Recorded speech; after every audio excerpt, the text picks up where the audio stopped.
إن الحمد لله وحده والصلاة والسلام على من لا نبي بعد اللهم علمنا ما ينفعنا وانفعنا بما علمتنا وزدنا علما وأصلح لنا شأننا كله ولا تكلنا إلى أنفسنا طرفة عين الحمد لله যাবতীয় প্রশংসা একমাত্র আল্লাহ রাব্বুল আলামিনের জন্য। অতঃপর সালাত এবং সালাম নাজিল হোক সর্বশ্রেষ্ঠ নবী এবং রাসূল মুহাম্মদ সাল্লাল্লাহু আলাইহি ওয়াসাল্লামের উপর। আল্লাহুম্মা সাল্লি ওয়া সাল্লিম আলাইহি। আমরা আলোচনা করছিলাম ফিতনা সম্পর্কিত হাদিসগুলো।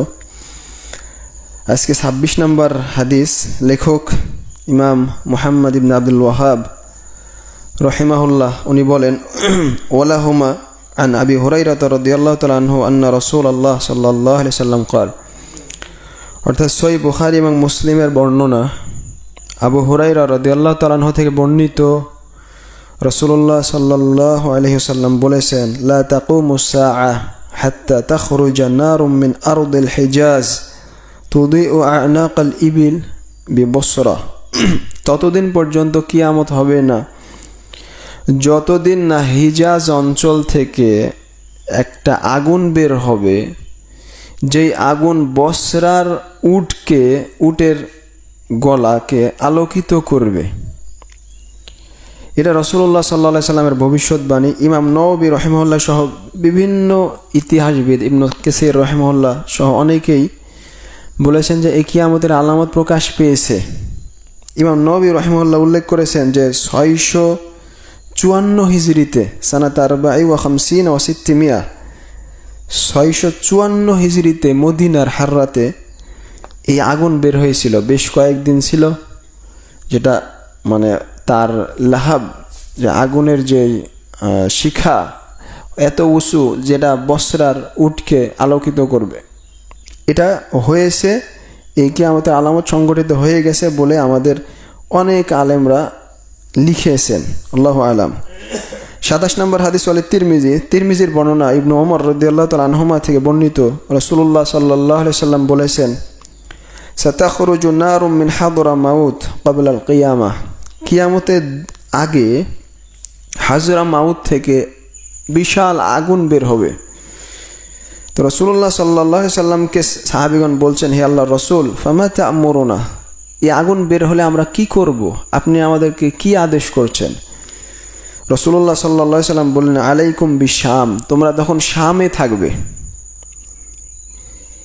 এই হাদিস যে কিয়ামতের আগে বিশাল আগুন বের হবে, যে আগুন মানুষকে তাড়িয়ে নিয়ে যাবে দুনিয়ার হাসরের মাঠে, সেটা শামে।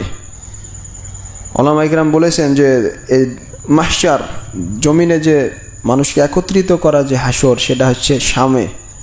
এই আগুন মানুষ যেখানে রাত যাপন করবে, আগুনও থাকবে, দিনের সময় থাকবে, তাদেরকে তাড়িয়ে নিয়ে যাবে সেই শামের দিকে। তাই রাসূলুল্লাহ সাল্লাল্লাহু আলাইহি সাল্লাম বলছেন, তোমরা তখন শামে থাকবে। 28 নম্বর হাদিস তিরমিজির বর্ণনা, ইমাম তিরমিজি রাহিমাহুল্লাহ হাদিসকে হাসান বলেছেন, কিন্তু হাদিসের সনদ জয়ীফ। হুযায়ফা ইবনুল ইয়ামান রাদিয়াল্লাহু তাআলা আনহু বলেন, রাসূলুল্লাহ সাল্লাল্লাহু আলাইহি সাল্লাম বলেছেন, মানে যে হাদিস বলছি এটা হচ্ছে সনদ জয়ীফ, ওয়াল্লাযী নাফসি বিয়াদিহি লা তাকুমুস সাআহ হাত্তা তাকতুলু ইমামাকুম। ততদিন কিয়ামত হবে না যতদিন না তোমরা তোমাদের ইমাম অর্থাৎ শাসক, নেতাকে হত্যা করবে। ওয়া তাজতালিদু বিআসিয়াফিকুম, তোমাদের অস্ত্র দিয়ে পরস্পর লড়াই মারামারি করবে। ওয়া ইয়ারিসু দুনিয়াকুম শিরারুকুম, আর তোমাদের দুনিয়ার উত্তরাধিকারী হবে একেবারে যারা নিকৃষ্ট নিম্ন শ্রেণীর মানুষ। ভালো মানুষ সমাজের নেতৃত্ব দিবে না, সমাজের নেতা হবে একেবারে নিম্ন শ্রেণীর মানুষ। তখন হলো কিয়ামতের আলামত, যেটা আপনি দেখতেই পাচ্ছেন। এই হাদিসের সনদ জয়ীফ হলো, কথাগুলো বিভিন্ন সহিহ হাদিস দ্বারা সমর্থিত হাদিস, যে কিয়ামতের আগে অযোগ্য লোকেরা নেতৃত্ব দিবে, যে সামনে আরো একটা হাদিস আসবে। এটা হচ্ছে কিয়ামতের আলামত। তারপরে বর্ণনা তিরমিজির, আবু সাঈদ আল খুদরি রাদিয়াল্লাহু তাআলা আনহু বলেন, রাসূলুল্লাহ সাল্লাল্লাহু আলাইহি সাল্লাম বলেছেন, ওয়াল্লাযী নাফসি বিয়াদিহি, ওই সত্তার কসম যার হাতে আমার প্রাণ, লা তাকুমুস সাআহ হাত্তা তুকাল্লিমা সিবাউল ইনস, ততদিন পর্যন্ত কিয়ামত হবে না যতদিন না হিংস্র পশু মানুষের সাথে কথা না বলবে ততদিন কিয়ামত হবে না। মানে কিয়ামতের আগে হিংস্র পশু জন্তু কথা বলবে, এটা আশ্চর্যের কিছু নাই। আল্লাহু আলা কুল্লি শাইইন কাদির, আল্লাহ সব কিছু করতে পারেন। আমাদের ব্যাখ্যাকার এখানে বলছেন যে আল্লাহ তাআলা সব কিছু করতে পারেন, যেহেতু হাদিস সহিহ আপনাকে বিশ্বাস করতে হবে। ওয়া হাত্তা তুকাল্লিমার রাজুলা আযাবাতু সাউতিহি ওয়া শিরাকু না'লিহি, ততদিন কিয়ামত হবে না যতদিন না মানুষের চাবুকের অগ্রভাগ এবং জুতার ফিতা তার সাথে কথা বলবে। ওয়া তুখবিরুহু ফাখিযুহু বিমা আহদাসা আহলুহু মিন বা'দিহি, আর তার উরু রান, ওই ব্যক্তির রান কথা বলবে যে তার অনুপস্থিতিতে তার পরিবার কি করেছে সেটা জানাবে। তো এগুলো কিয়ামতের আলামত, এগুলো আমরা ঈমান আনি যেহেতু হাদিস সহিহ, আর আমরা বিশ্বাস করি আল্লাহ তাআলা সব কিছু করতে সক্ষম, কিয়ামতের আগে এগুলো হবে। তারপরে 30 নম্বর হাদিস সহিহ মুসলিমের আবু হুরায়রা রাদিয়াল্লাহু তাআলা আনহু বলেন যে রাসূলুল্লাহ সাল্লাল্লাহু আলাইহি সাল্লাম বলেছেন, লা তাকুমুস সাআ হাত্তা ইয়াকসুরাল মাল ওয়া ইয়াফিদ, ততদিন কিয়ামত হবে না যতদিন না ধন সম্পদ অনেক বেড়ে যাবে। ওয়া হাত্তা ইয়াখরুজার রাজুলু বিযাকাতি মালিহি ফালা ইয়াজিদু আহাদান ইয়াকবালুহা মিন, এমনকি ধন সম্পদ বাড়তে বাড়তে এত বেড়ে যাবে যে মানুষ যাকাত দিবে এই লোক খুঁজে পাবে না, মানে যাকাত নেওয়ার মতো লোক থাকবে না। ও হাত্তা তাউদা আরদুল আরব মুরুজা ওয়া আনহারা, আর ততদিন কিয়ামত হবে না যতদিন না আরব অঞ্চল সবুজ শ্যামল এবং এখানে নহর প্রবাহিত না হচ্ছে, যেটা এখন দেখতে পাচ্ছেন। আরব কি মরুভূমি, কিন্তু এখন বহু অঞ্চলে কি একেবারে চাষাবাদ হচ্ছে, সবুজ শ্যামল হয়ে যাচ্ছে, কিয়ামতের আলামত। সহিহ মুসলিমের হাদিস, রাসূলুল্লাহ সাল্লাল্লাহু আলাইহি ওয়াসাল্লাম এটা ভবিষ্যৎবাণী করে গেছেন। তারপরে হাদিস ইবনু আব্দুল বার তার হাদিসে উল্লেখ করেছেন, ইবনু মাসউদ রাদিয়াল্লাহু তাআলা আনহু থেকে বর্ণিত, নবী সাল্লাল্লাহু আলাইহি সাল্লাম বলেছেন, ইন্না বাইনা ইয়াদাই সাআ আত-তাসলিম আলাল খাসসা, কিয়ামতের আগে যে নিদর্শন প্রকাশ পাবে সেটা হচ্ছে বিশেষ বিশেষ মানুষকে শুধু সালাম দেওয়া হবে, পরিচিত মানুষ। অথচ ইসলামের দিক নির্দেশনা মুসলিম হলে আপনি যাকে চিনেন আর নাই চিনেন সবাইকে সালাম দিবেন। আফশুস সালাম, রাসূলুল্লাহ সাল্লাল্লাহু আলাইহি ওয়াসাল্লাম বলেছেন যে সালামের প্রসার করো। কিন্তু কিয়ামতের আগে মানুষ বিশেষ বিশেষ ব্যক্তিকে সালাম দিবে। এখন যেটা আপনি একবারে স্পষ্টই দেখতে পাচ্ছেন। ওয়া ফুশুউত তিজারা, ব্যবসা বাণিজ্য একেবারে ছড়িয়ে পড়বে, ব্যাপক আকার ধারণ করবে।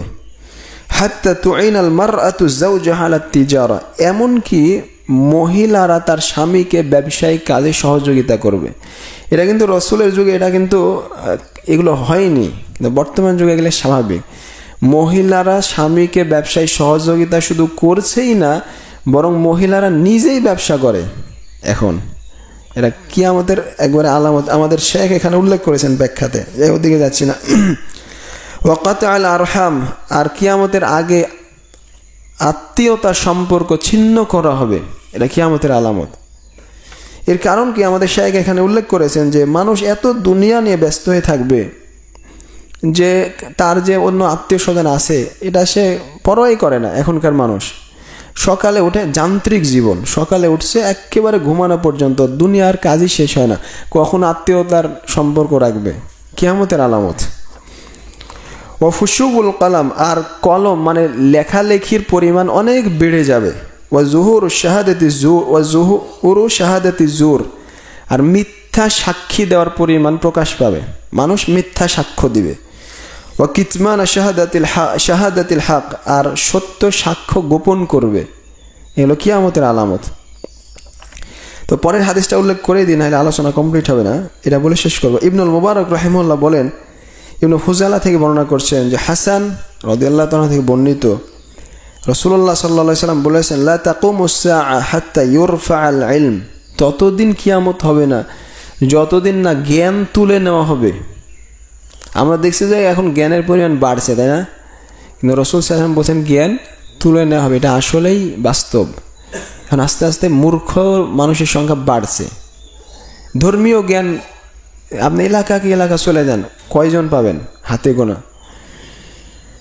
ওয়াফিদুল মাল, ধন সম্পদ অনেক বেড়ে যাবে। ওয়াজহারুল কালাম, লেখালেখির পরিমাণ, কলমের পরিমাণ বৃদ্ধি পাবে। ওয়াতাকসুরাত তিজারা, আর ব্যবসা বাণিজ্য অনেক বেশি হয়ে যাবে।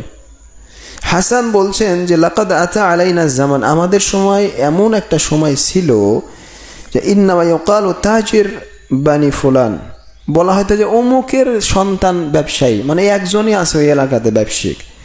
ওয়া কাতিবুন বানি ফুলান, অমুকের সন্তান অমুক হচ্ছে লিখতে পারে, লেখক।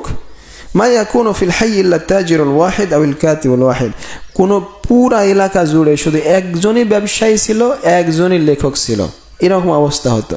কিন্তু কিয়ামতের আগে ব্যবসায়ী প্রায় সবাই ব্যবসায়ী, সবাই কি লেখক। তো এই ছিল কিছু হাদিস কিয়ামতের আলামত। আল্লাহ আমাদের সবাইকে বোঝার তৌফিক দান করুন। আল্লাহুম্মা আমিন। সুবহানাকাল্লাহুম্মা ওয়া বিহামদিক, আশহাদু আল্লা ইলাহা ইল্লা আনতা, আস্তাগফিরুকা ওয়া আতুবু ইলাইক। আসসালামু আলাইকুম ওয়া রাহমাতুল্লাহি ওয়া বারাকাতুহু।